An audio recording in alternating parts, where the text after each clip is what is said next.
Here is a simple example of how FlowLogic turns a website inquiry into a tracked opportunity and follow-up process. A visitor starts by submitting a workflow friction check on the FlowLogic website. This is basically a customer intake form. I'm going to put a fictitious record into here and click submit, and we'll see the rest of the process from there.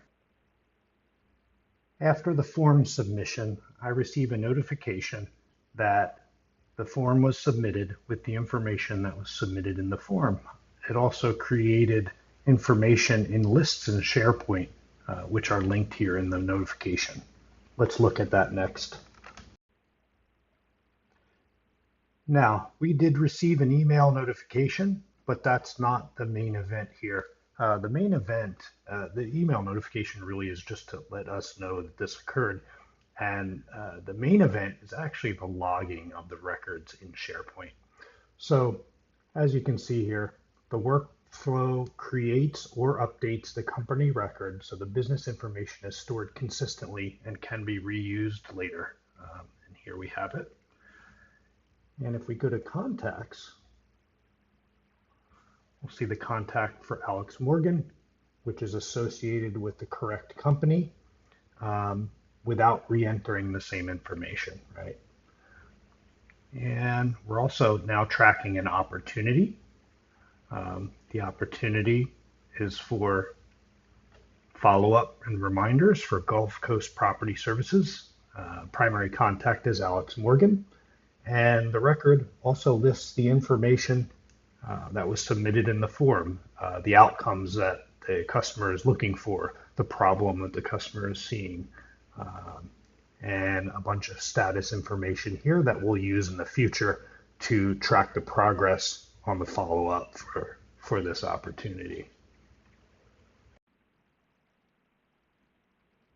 Also, an initial activity is logged automatically, creating a record of what happened and connecting it to the right company contact and opportunity. So you can see here we have a form submission from Alex Morgan from Gulf Coast Property Services.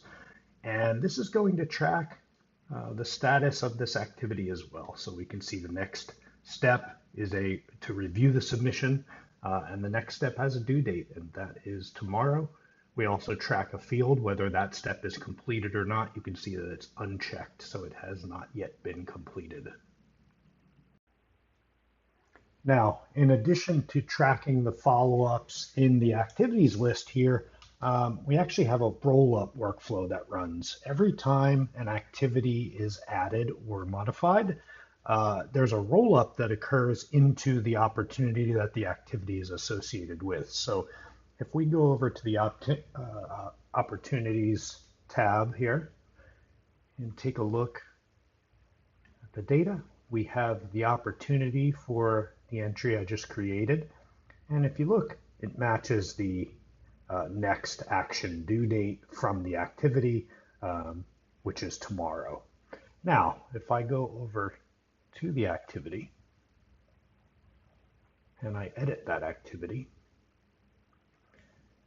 and say we reviewed the submission and we have taken the next step, whatever that is. Maybe it's a phone call to the client, maybe it's a reply email, but we'll come in here and go ahead and check this box. It says the next step is completed. And if we give it a moment, we should be able to go and check the opportunity and see that the roll-up has changed there.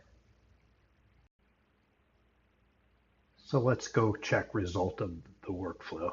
So if we go to the opportunities and we go down to this opportunity, we should expect to see that there no longer is a next step due date because we actually performed that step already.